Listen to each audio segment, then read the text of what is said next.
Hello, Eid মোবারক। সকালবেলা মুহূর্তটা দেখাইলাম। অনেকগুলি গোস্ত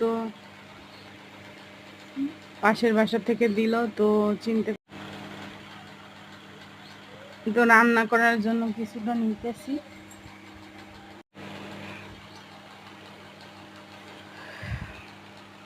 কিছু গোস্ত বড় বড় পিস, এগুলি কুটতে নিলাম আমি।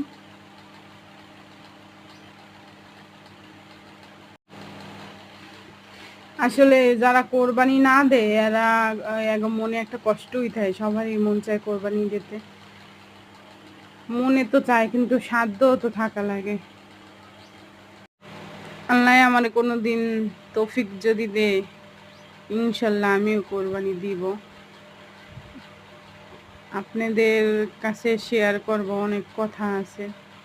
আসলে মন চায়, কোরবানি দিতে। গরিব মানুষ, কি করব, দিতে তো মন চায়। তো এগুলি আমি ধুয়ে নিলাম। কিছু মশলা আমি নিচে দিছি, এগুলি ভিডিও করতে মনে নাই। আর মশলা দিলাম, এখন আমি মেখে নিব। একটু লবণও দিলাম, আমার প্রথম লবণ দিতে মনে নেই।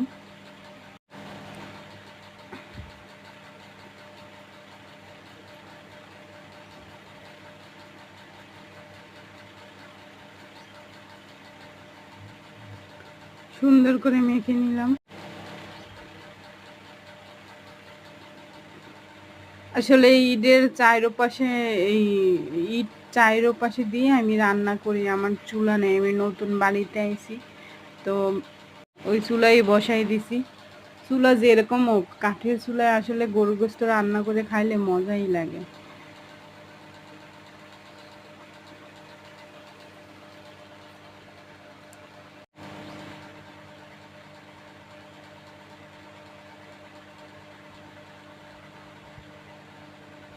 এই যে দেখতেছি আমি রান্নাটা কষাই নিলাম, একটু পরে পানি দিয়ে